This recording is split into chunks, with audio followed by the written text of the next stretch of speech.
it's Megan again here on the Lawson Farm. So today we're going to be making some fried green tomatoes. Another staple here in the South. Some folks like them, some folks don't. They don't taste anything like a tomato in my opinion, but they are delicious. So let's go ahead, and the first thing you're going to want to do is cut up your tomato. You can do it in slices, you can do it in chunks.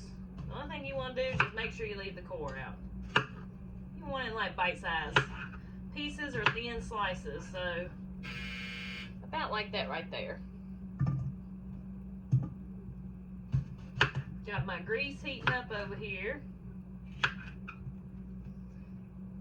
So I'm just going to get this cut up. I won't cook much. My husband don't eat it. My little girl might eat it. We'll see. But I like them. So I'm going to make some. Alright. So I'm going to get these cut up and I'll be back with you.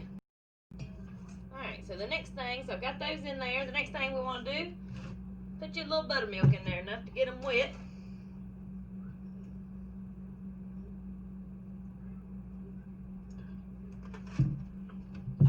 Alright, see there? I don't have a good place to put my camera so y'all can really see this, but I'm going to try to show y'all.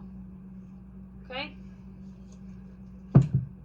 Now, you're going to want a little bit of self-rising cornmeal, and we're going to pour that in there. You want to pour just enough to coat them. This is one of those type of deals, I don't measure out anything, you just put enough till it looks right. So, pretty much till you got a coating on these tomatoes. I'll show y'all what I'm doing.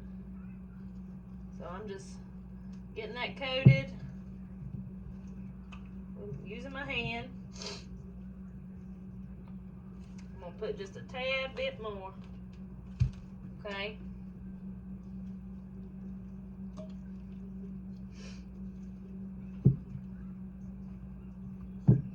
Alright. Then we're going to want to add just a little bit of all-purpose flour. You want mostly cornmeal, but I'm going to get me a handful of this all-purpose flour. Put that in there. Ooh, these things look good already. Alright, so it's going to be good and thick. Like that right there. See that coating on that tomato? Yeah, buddy. That looks good. Alright, so I'm going to wash my hand off and we'll get to what's next. So I'm going to add some salt and pepper in there. Can't cook without salt. At least a little anyway. I don't cook with a whole lot. Alright, I'm just going to give that one more little stir and we're going to start dropping them in the grease. One way to make sure your grease is hot enough, just get you a little drop of water on your finger and see if your grease starts popping. So that's how you know it's hot enough. I let it heat up on like medium high, and now I've turned it down to about medium because I'm going to be cooking it in my cast iron over here. Alright. So, I'm going to get these going.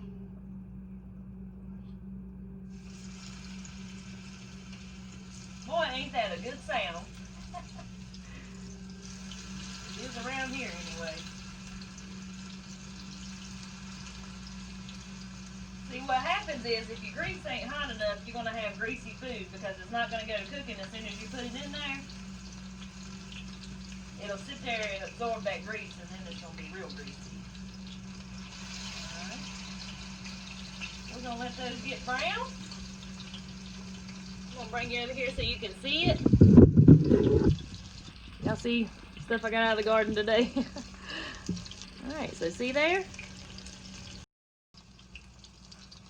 Alright, so we want to watch them when it starts getting brown on the bottom like that. You want to give them a little flip. See that pretty golden color? That's exactly what we're looking for. Come on now, flip on over there. And my grease, it's mostly my lard. And then I add a little vegetable oil to it too. Because that lard, it really smokes. So, ooh, look at that pretty color. That is what I am talking about. Alright. So we're going to make sure those are golden brown on all sides. Alright, so a lot of these are ready to come out. So, I always just look, make sure they look pretty even. They do. So put your little paper towel on your plate, which I'm sure most of y'all know that. You know, soak up the excess grease once you pull them out. The biggest thing I can tell you with this, like I said a while ago, is just make sure your grease is hot before you go to frying anything, not just tomatoes, or you're going to have super greasy food. Oh, I can't wait to try these. Dip them in a little bit of ketchup, which I'm a big ketchup connoisseur. Dip them in a little bit of ketchup. Yeah, buddy. They are delicious.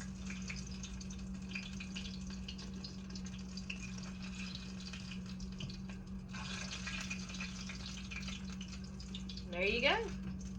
There's your fried green tomatoes. Alright, so I'm going to get the rest of these in the pan. Get supper, finish fixing supper. Tonight we're having country ham that we cured ourselves. We're having green beans I just picked out of the garden earlier today. They've been cooking about 2 hours, so it takes them a little bit when they're fresh like that. And fresh corn on the cob. I went out there and got us just enough to cook for supper. The rest of it's not ready yet. So, and of course my green tomatoes. So, I hope you enjoyed watching the video. Thank you so much for everyone's support. If you haven't subscribed to the channel, please consider. If you like this kind of stuff, I plan on posting different things with stuff I'm doing in my garden, like how I preserve it. Trying to get there. Yeah. But anyways, y'all have a good rest of your day. I'll talk to y'all next time.